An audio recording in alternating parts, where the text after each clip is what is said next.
Hello, everyone, and welcome to today's discussion. I'm very happy to hear, and I'm sorry for the delay. So today I'm going to talk about biomolecular condensates and stress adaptation in cancer. This is an overview about the different topics we are going to cover today. First, I would like to give a general outline about biomolecular condensates, but I will be mainly talking about stress granules and nucleolus. We will first examine the assembly and disassembly of stress granules. Then stress granules in prostate cancer, mechanism by which the Bax mRNA and AR mRNA is regulated during the stress formation. Then how can we inhibit the stress granules to kill the cells? Then we will be discussing about nucleolus. That's another biomolecular condensate, its compartments, functions, and finally we will talk about a protein called RBMX2, which is an RNA binding motif X-linked 2, and its function in nuclear phase separation.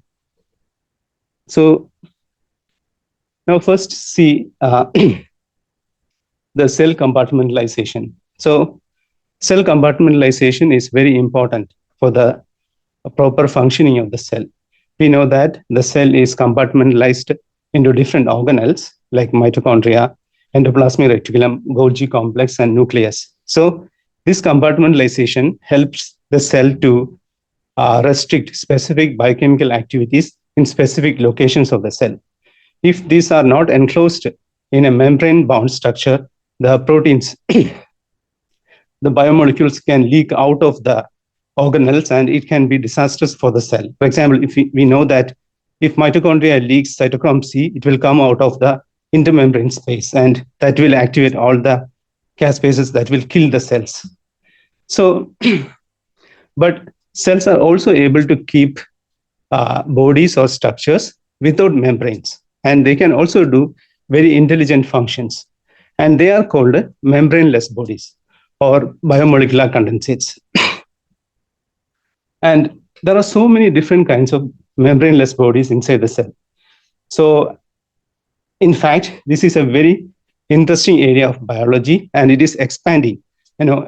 Every time, like in a year, one or two different biomolecular condensates are discovered. So it's an expanding area. So for simplicity, I have only showed 6 different kinds of biomolecular condensates in this picture. So we know that the classical biomolecular condensate, the nucleolus does not have a membrane, so which is involved in ribosomal RNA transcription and ribosome biogenesis. Then another one, paraspectral, which is important for differentiation. Then Cajal body is involved in telomere maintenance, and P body is important for the decay of RNA. RNA, which is used after the translation, can come to the P body and it can be degraded. So stress granules are structures where translational repression happens. Then there are also condensates formed near to chromosomal areas, which are important for the gene expression, like a super enhancer regions. So even though I have only provided a few functions for this, each of these structures, there are so many different functions for each granule actually. People have studied that. Now, let's come to how the biomolecular condensates are formed inside the cells. Biomolecular condensates are formed by a process called liquid-liquid phase separation, or LLPS. So what happens here? So when there is a higher concentration of biomolecules in an area of the cell, so these biomolecules can come out of the solution as a droplet actually. So this happens because of the increase in the local concentration. So it's like a liquid droplet in a liquid. So it's very fragile and it's very dynamic structure. So how these condensates are maintained, since they don't have a membrane, so they are maintained by different kinds of weak interactions, like a protein-RNA interactions, RNA-RNA interactions, protein-protein interactions. So these interactions will keep the condensate without disturbing, and they will stay like that. Of course, it's not like a condensate is a complex of different molecules. There are like nanoscale organization inside the condensate. So there are regions where it can concentrate specific kinds of molecules, another region, another kinds of molecules. So there is nanoscale organization is there inside the condensate. And also these condensates can dynamically exchange molecules with the surroundings. So it's not like it's fixed actually. So of course you can recruit another molecule, and also you can, throw away another molecule. So now let's discuss about the stress granule. Stress granule is a kind of biomolecular condensate formed inside the cell only after the stress condition. So once the cells are stressed, the stress granules are formed. So in this picture, what you are seeing is a U2OS cell, is an osteosarcoma cell, which is transfected with a GFP, which is conjugated to G3BP1. G3BP1 is a stress granule localizing protein. So when these cells are transfected with treated with arsenite, you can see that these large structures, they form in the cytoplasm, which are positive for G3BP1. So these are stress granules. So you see, the size of the nucleus is around 10 micrometer. We know that. Then the size of the stress granule can reach up to 2 micrometers. So they are quite big structures inside the cell.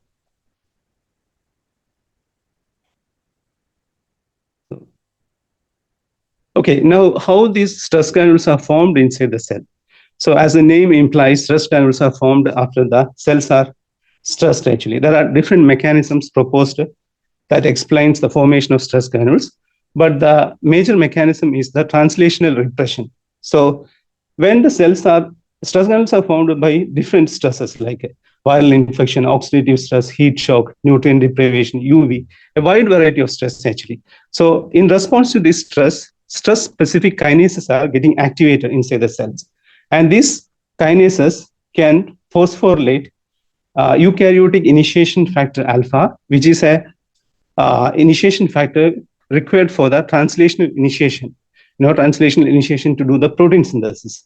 So once this EAF2 alpha is phosphorylated, the translational initiation process is blocked. Then the mRNA, which is bound to the ribosomes where the translation happens, they disassemble actually, and then there is no translation happening. So this disassembled mRNA will bind to other proteins inside the cell, like RNA binding proteins, other initiation factors. Then gradually, they aggregate in the form of a big granule, and it's called the stress granule.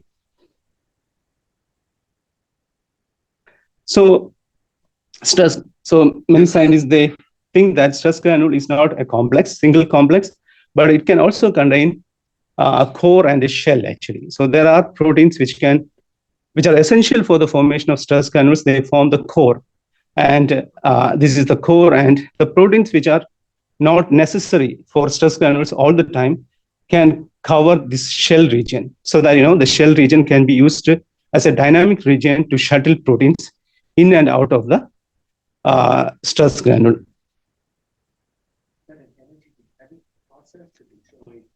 Yeah, it is an energy dependent process, but it can also happen passively. Yes, it can also happen without ATP.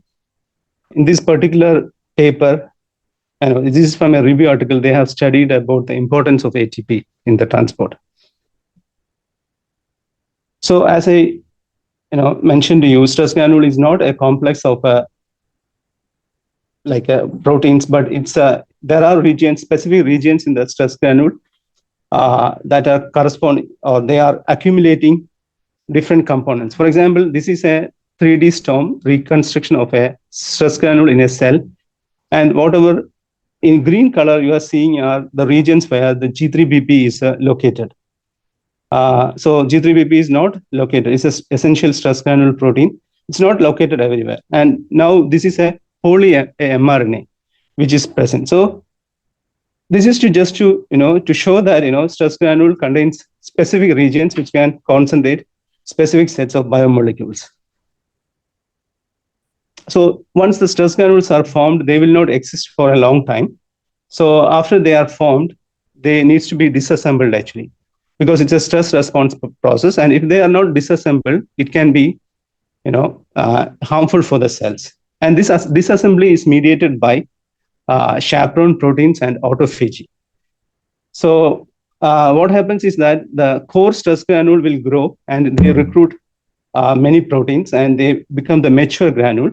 After the granule is completely matured, then it will recruit the chaperone proteins because stress granule contains so many different kinds of misfolded proteins. So they have to be refolded and they have to be degraded. So the misfolding will be, the refolding will be mediated by the chaperones and the degradation will be by a process called a granulophagy, a type of autophagic process. So the components of the stress granules can either be degraded or they can also go back and they can resume the translation process. So this is a movie to show that how the stress granules are getting disassembled. So with the time, you can see that first these cells are stressed with arsenite, then the arsenite is removed, then you will see that the stress granules are getting dispersed and eventually they will disappear. So it's a dynamic process. So stress granule is a complex of hundreds of proteins and RNAs.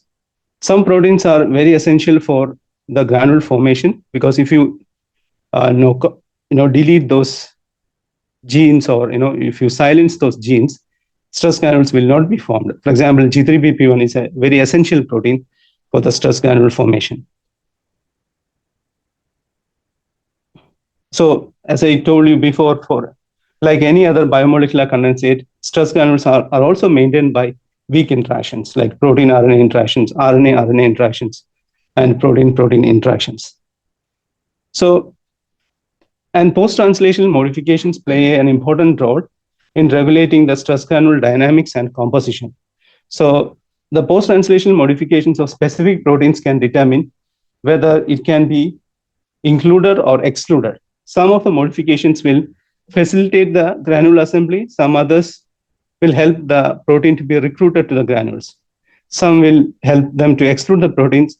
Others will facilitate disassembly process. So many groups have studied the importance of a stress granule the importance of post-translational modifications in stress granule dynamics.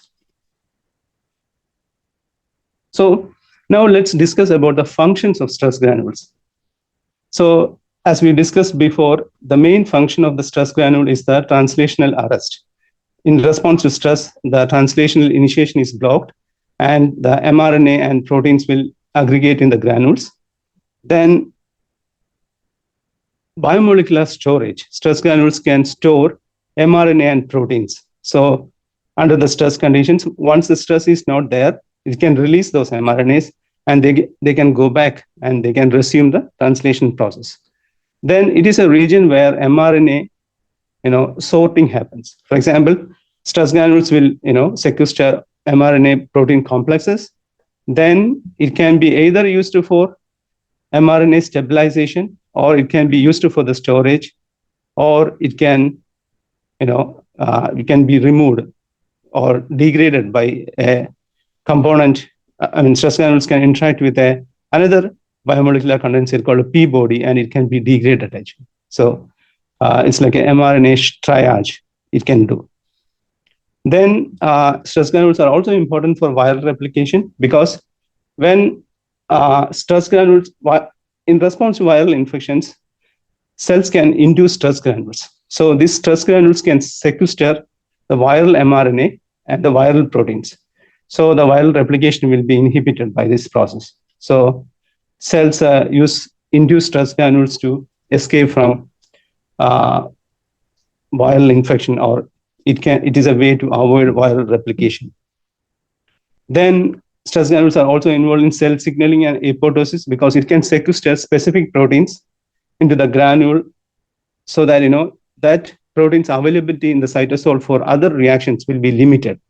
So that it can limit the functionality of proteins inside the cell. Thereby it can function in cell survival and growth, metabolism, and apoptosis. So stress granules are key regulators of tumor stress adaptation. We know that the tumor is exposed to different kinds of stress, like oxidative stress, ER stress, hypoxia, nutrient deprivation. So in response to these stress granules can be formed inside the cells. And these granules can regulate gene expression and signal transduction pathways and affect cancer proliferation, metastasis, suppressing apoptosis, chemotherapy resistance, and promote or support tumorigenesis.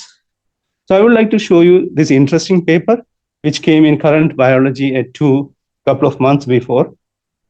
Here they have showed that the stress granules which are formed in response to hypoxia or oncogenic activation, ER stress or viral infections are protective for the cells, because when these granules are formed and when these cells are treated with the apoptotic inducers, the executional caspases, executional caspases 3 and 7, which are important for the cell to undergo apoptosis, can be sequestered.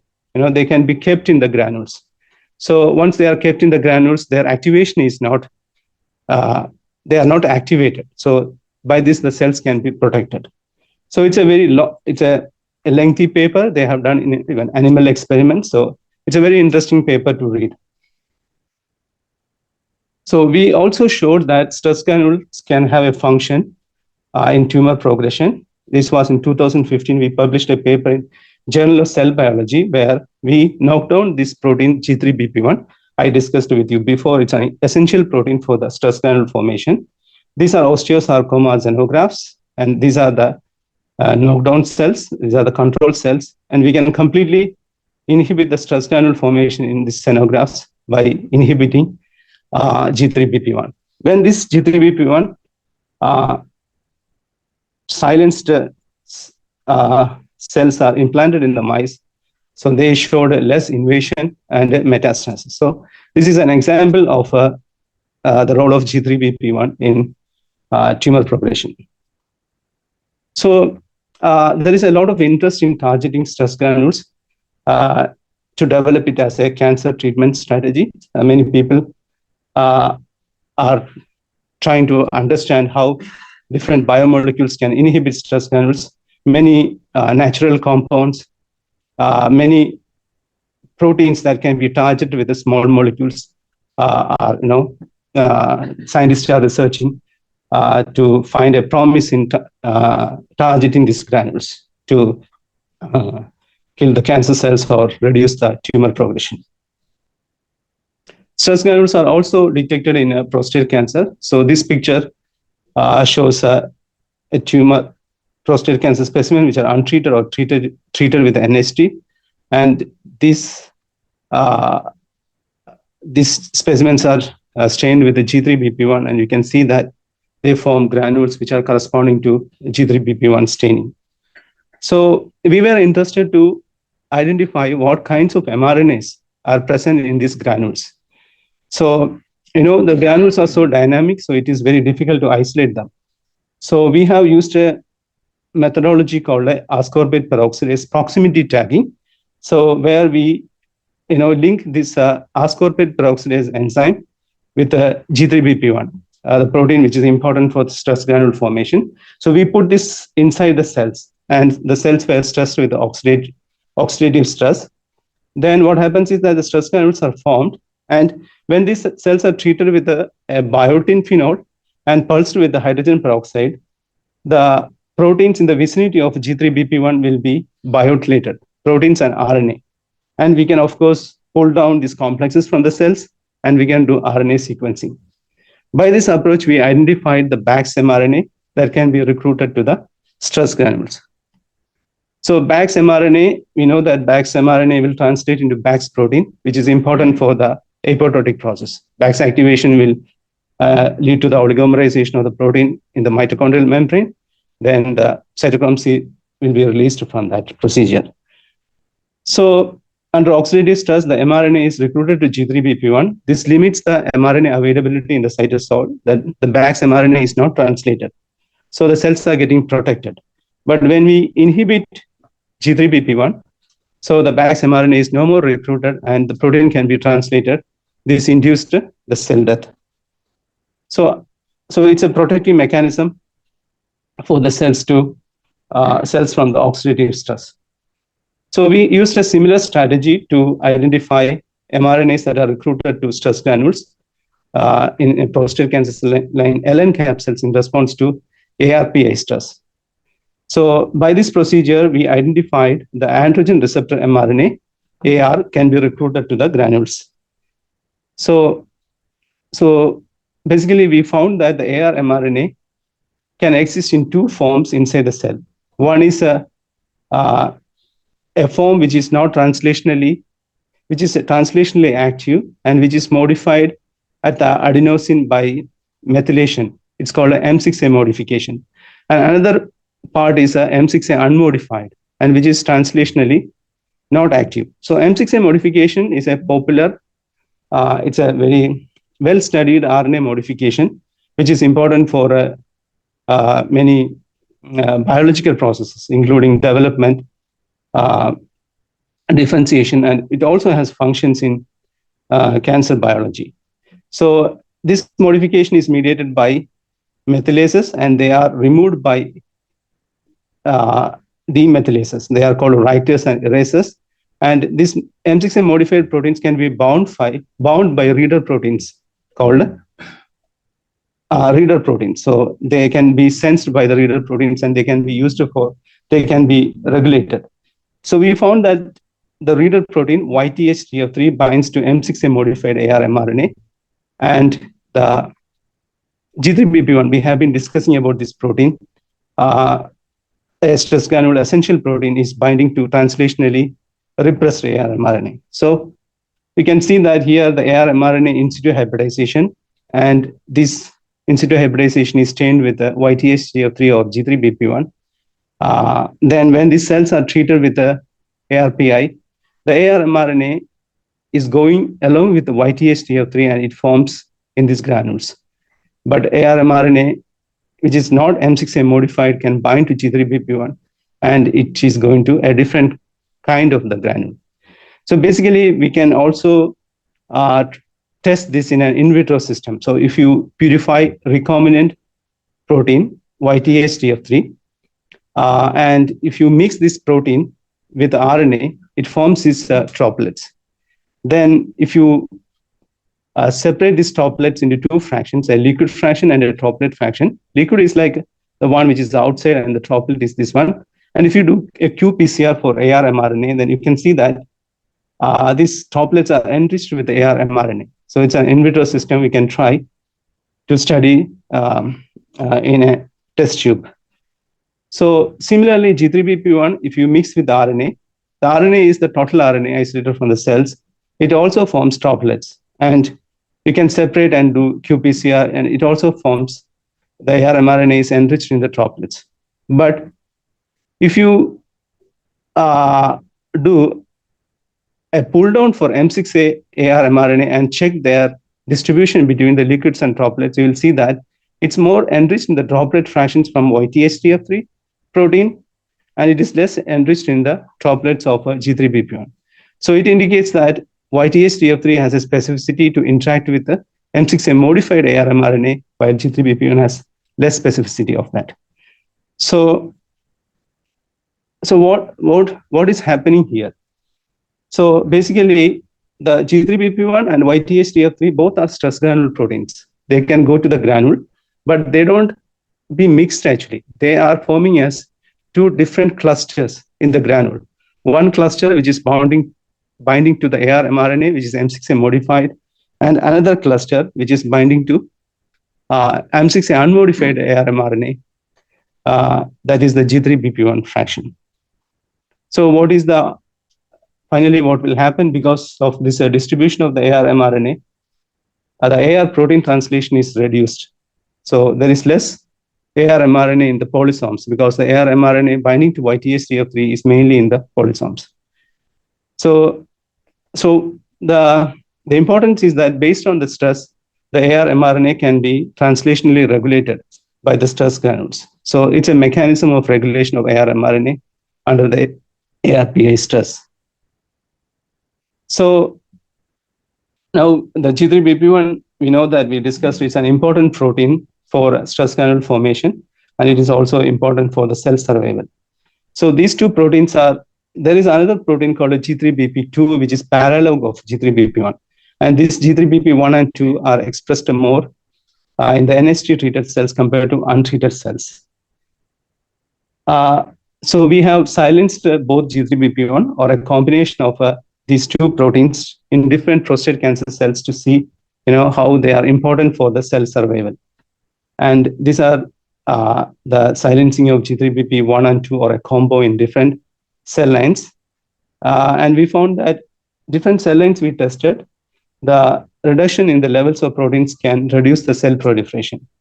But we did not see this effect when we were using a non-cancerous RWPE1 cells. So basically, G3BP1 can function to reduce cell survival more in the cancer cells.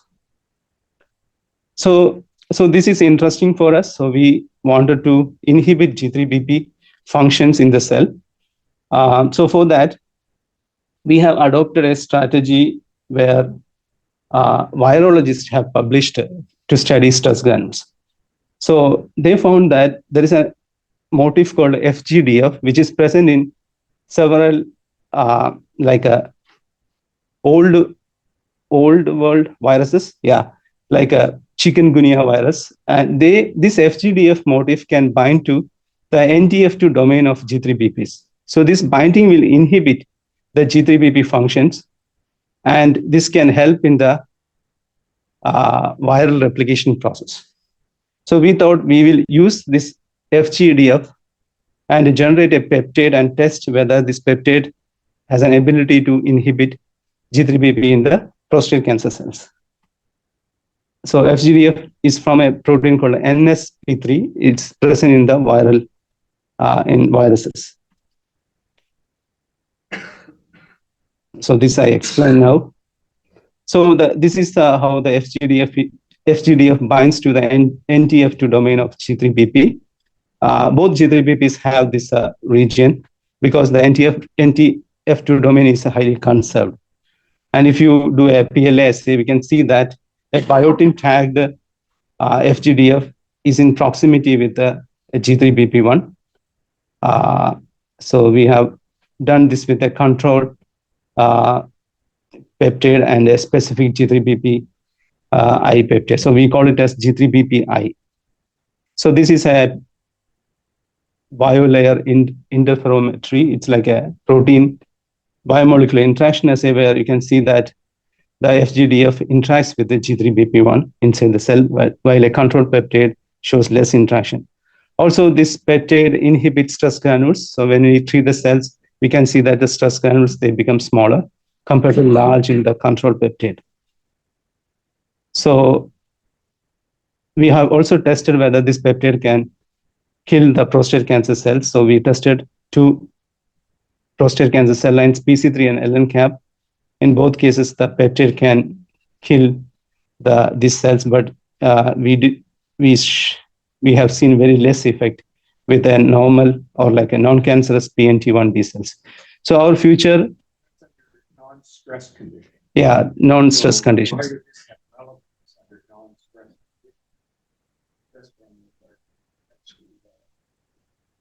conditions? Yeah, so because this probably the cancer cells are already stressed, and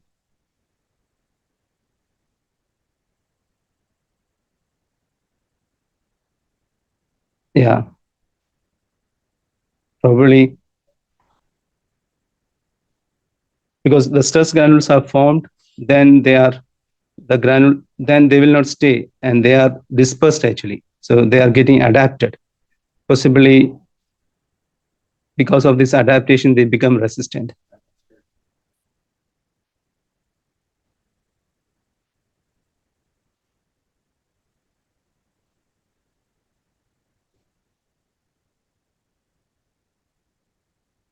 Along with the stress to test this. Yeah, so that can be tested. Okay, now we move to the next kind of biomolecular condensate, which is nucleolus. So we know that nucleolus is a classical body which is important for the ribosomal transcription and ribosome biogenesis. And in fact, nucleolus is the largest membraneless body in the cell nucleus. So there are links between stress granule and nucleolus. For example, both structures are affected by stress conditions. So stress granules are formed after the stress, and nucleolus undergoes changes for its protein, and even structural changes happens to nucleolus under the stress conditions. They also share molecules. Same molecules can be found in both compartments, and they are also involved in protein quality control process. So they use chaperones to refold the proteins. Then they are also important for health and disease. So this is to show that there are many proteins which are common between nucleolus and stress granule. More specifically here in this picture, this is a confocal microscopy surface rendering to show that the nucleostamin, which is a nucleolar protein, HNRNPK, which is also a nucleolar protein and nuclear protein, which is present in the cytosol along with the stress granule. And stress granules are mainly present in the cytosol. So the proteins can, nucleolar protein can have more than, they can be distributed to other regions in the cell. Also, stress granule proteins can be in the nucleolus also. So nucleolus is a multi-component phase-separated condensate. So basically, nucleolus contains 3 regions. There is a fibrillar center that is important for rRNA transcription. Then there is a dense fibrillar center, which is around that, which is important for the rRNA splicing. And the granular center is mainly involved once the spliced RNA comes to the granular center, which can be assembled to ribosomes, and it can be exported outside to the nucleus, then nucleus to the cytosol. So basically, there is no membranes are there in between all these regions. So, they are well maintained actually, these 3 compartments. So this is a Xenopus laevis untreated. They are the oocytes. Then if you inject the mRNA for different nucleolar proteins which are going to different compartments, you can see that these mRNAs are expressed at different compartments of the cell. So this is a very good system people have been using to study nucleolar condensates or different components of the nucleolus. So even if you purify these different proteins and if you mix them together, for example, if you purify fibrillary, which is present in the dense fibrillar center of the nucleolus, and a nucleophosmin, which is present in the GC region, if you mix them together, they will not mix, and they will present as different condensates. You see here. So that's so interesting that how they are able to, they can be present as different condensates. So that's fascinating. That's something very interesting for me, when I see this biomolecular condensates, how they are able to keep, biomolecules in a separate region actually, without mixing with the other proteins or biomolecules. So people have been mapping the nucleolar protein. This is a recent paper. They have used the protein list from Human Protein Atlas, and they made a map of the nucleolar proteome. And they found around 1318 nucleolar proteins are there. And many of these proteins you see in the yellow can be also shared with the other compartments. The most interesting thing is that a significant number of these nucleolar proteins are intrinsically disordered proteins. So they don't have a particular structure. And this intrinsically disordered region can help the protein to undergo phase separation. There is no proper structure. So it can be easily converted into a droplet. So might be because of this presence of disordered proteins, the nucleolus is able to make different condensates. So here to show that the nucleolus, I already explained, they have different compartments, and the different compartments are involved in different functions. rRNA transcription in the fibrillar center, splicing in the dense fibrillar center, granular center is the production of the ribosomes, and it is exported to the cytosol. and they will be used for the translation process. So we know that increased nuclear activity is associated with the cancer because of enhanced expression of oncogenic proteins, gene mutations, and other signaling pathways. There will be increased ribosome biogenesis. So this will increase the rate of protein synthesis. That will increase the translational infidelity and altered pattern of translation. Also, there are processes which can affect the quality control mechanisms of ribosome biogenesis, like a specific loss of ribosomal proteins, the missense mutations in the ribosomal proteins, then ribosomal protein paralog exchange or RNA modifications. So that can also lead into translational defects, which will lead to altered pattern of translation, and it will lead to cancer development and progression. And proteotoxic stress, which is formed in response to this oncogenic stimuli, can be deleterious, and it can also help to kill the cancer cells. So because of this importance of ribosomes in cancer progression, there are many drugs which are either in clinical trials or they are available already in the clinics, which can target different components of the rRNA transcription and ribosome biogenesis process. Some of them, they target the transcription process here, and some the rRNA splicing to form the mature rRNA. Some others, they target the translation of the ribosomal proteins, which are important to package the rRNA to make the ribosomes. So there is a lot of interest to study rRNA transcription and ribosome biogenesis in the context of developing drugs. So how can we detect this nucleolus? I mean, I already showed you, there are specific proteins we can use to detect them in the different compartments. In the tumor specimens or in the cells, we can use silver nitrate staining, which will stain nucleolar organizer regions. So this silver nitrate has a more affinity for RNA actually.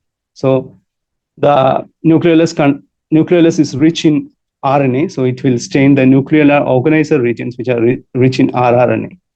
So this is a picture of the silver staining from U2OS cells. And these are silver staining from 3 different cells: colon cancer, breast cancer, and this is I need to check actually another cell line. So in this paper, the authors have showed that under this condition, if the translation is a 1, then the translation is reduced to 0.5 and translation is reduced to 0.2. So that means that when the nucleoli are bigger, actually, there is enhanced translation. And this could be because of there is enhanced transcription of the ribosomal RNA that can be used for ribosome biogenesis.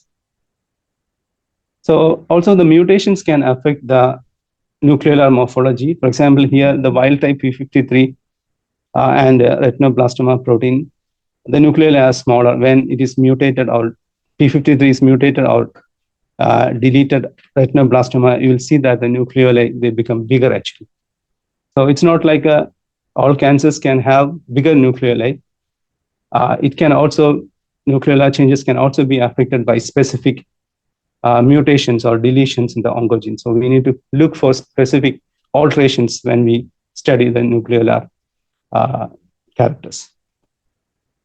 So in prostate cancer, enlarged nucleolus is a hallmark. So in well-differentiated pattern, you will see the nucleolus is centrally located. But when it becomes poorly differentiated, the nucleolus become the red color you see. They enlarged and they will be more eccentrically placed actually. They are more close to the nucleus.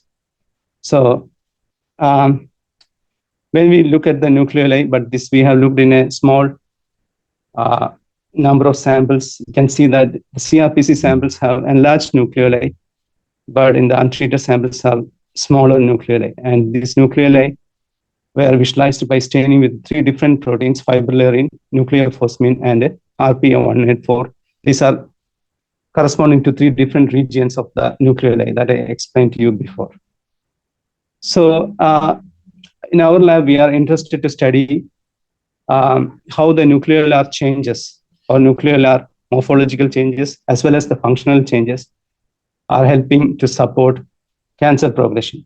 So we think that there can be specific proteins that are more translated that can affect the nucleolar biology. Since our lab is more interested in studying biomolecular condensates, we see this, through the lens of a phase separation model.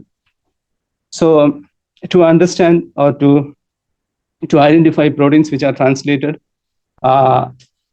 in CRPC specimens compared to untreated specimens, we did a polysome fractionation study where we selected specimens which are untreated or CRPC. We isolated the polysomes by a procedure called sucrose density gradient ultracentrifugation, where we can isolate the translating fraction of the mRNA inside the cells, that is the mRNA which are bound by so many ribosomes.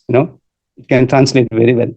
So these polysomes, the mRNA can be isolated from these polysomes, and we can do the RNA sequencing that will give us the proteins which are translated in each of these specimens. So we found that 20% of the highly translated proteins in CRPC compared to untreated specimens were encoding for nucleolar proteins. That's very interesting for us because, as we are studying the biomolecular condensates, it's very interesting. And a significant number of these proteins are intrinsically disordered proteins. So they are helpful for the protein to undergo phase separation inside the cells. So one such protein we identified is the RNA binding motif X-linked to RBMX2, which is expressed more in the CRPC specimens. So we have validated this using a tissue microarray staining, and you will find that this RBMX2 is expressed more in CRPC and NAPC-like specimens compared to untreated and NST treated. So RBMX2 is a novel protein. Its functions are not clear, except that one report says that its function is related to alu elements. Other than that, it's completely a novel protein. So the protein contains at its N-terminal region an RNA recognition motif and an intrinsically disordered region in the C-terminal region. So this is a prediction. You can see that this is more conserved region and this is a less conserved region. And this is well conserved protein from east to the plants, and the RRM region is a very well conserved in all the species. So we detected the localization of the protein by using an antibody staining. And this is RBMX2. It's mainly present in the nucleus of the cell with a specific condensates, which co-localizes the fibrillary, which is a protein present in the nucleolar fibrillar center. So they co-localize. So RBMX2 is mainly a nuclear protein, and it can co-localize with the nucleolus inside the cells. So we purified the protein and did a phase separation assay, and the phase separation assay shows that in the test tube, the protein can undergo phase separation to form the droplets. So we checked which part of the protein is important for the droplet formation. So we divided the protein into two. One is the RNA recognition domain, and the other is the intrinsically disordered region. We purified the protein and checked for the phase separation. And we found that the intrinsically disordered region is important for the phase separation. And the N-terminal RNA recognition domain did not undergo the phase separation process. So the same for inside the cells also. If you transfect the RRM region, it is mainly diffuse, but the C-terminal region, it goes inside the nucleus and it localizes into the nucleolus. So the intrinsically disordered region is important for RBMX to undergo phase separation and associated with the nucleolar condensates. That's very interesting. Also, if you silence RBMX2 in a prostate cancer cell line C42, the nucleolar morphology changes. The nucleoli are most dispersed in the control cells, but when you knock down RBMX2, you will see that the nucleoli become fused actually. They become like a single entity, and they are present mainly in the center of the cell. So RBMX2 has an effect on the nuclear condensation process. We can see that the nucleolus is so important for the transcription process. If the nuclear morphological changes, if the nuclear morphological changes happens, it can have a big effect on the transcription process, transcription of rRNA. So this is an electron microscopy we have done to test how the nuclear morphology changes when RBMX2 is silenced. So we did not find any changes in the different nuclear regions when RBMX2 is silenced. So the nuclear regions are retained, like the dense fibrillar cinder, and granular cinder. But the nucleolus as a whole is, more, the shape is changed and it becomes like a single nucleolus. So this happens only in the prostate cancer cells. But when we use a non-cancerous PNT1 B cells and knock down RBMX2, we did not see that effect. The nucleoli, they were dispersed in the control and SI RBMX2 cells. Maybe this effect is more specific to cancer cells, but we need to discuss, we need to study this in more detail. Also, we silenced RBMX2 in prostate cancer C42 cells and non-cancerous PNT1 cells. And RBMX2 silencing induced apoptosis. You can see that there is more caspase cleavage in the RBMX2 knockdown cells in C42 cells. But we did not find much difference in cell survival in the PNT1 B cells, which is non-cancerous. So possibly RBMX2 has a specific effect in cancer cells to induce apoptosis when it is silenced. So we think that possibly RBMX2 function to hijack the nuclear condensates, specifically in the cancer cells to support cancer. So possibly because of the oncogenic stimulation and genetic alterations, the nucleoli will be inclined to produce more ribosomes and enhance the translation process. And RBMX2 will function as a helper protein, or a protein that can alter the nuclear morphology by phase separation model, and it can support the cancer phenotype. So to understand more about this, or to prove our hypothesis, we are studying how RBMX2 regulates different nuclear processes like rRNA transcription, polymerase I activity, ribosome biogenesis, cell cycle. What are the interactors of RBMX2, RNA and protein? Then how RBMX2 is getting into the nucleus. So some of our preliminary results show that RBMX2 can shuttle back to the cytosol from the nucleus when you remove the androgens from the cell, from the medium. So it's a nucleocytoplasmic shuttling protein. So that part is also we are interested to investigate. So I think with this, I am almost at the end of my presentation. So I would like to give you an overview about what we have discussed today. First, we discussed about different kinds of biomolecular condensates, more specifically about the assembly and disassembly of stress granules, role of stress granules in cancer progression. Then we discussed about an APEX method that we can use to identify stress granule associated mRNAs.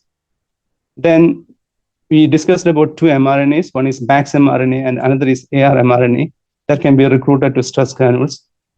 They have a protective and a regulatory role and a regulatory role in AR mRNA translation. Then we discussed about inhibiting G3BP1 by the FGDF peptide. Then nuclear condensation, then different nuclear alterations in the cancer and how we can detect by staining or IF methods. Then discussed about translated proteins.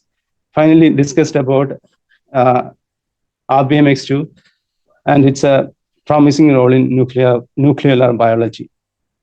Finally, I would like to thank you, all my mentors, collaborators and students, and my funding.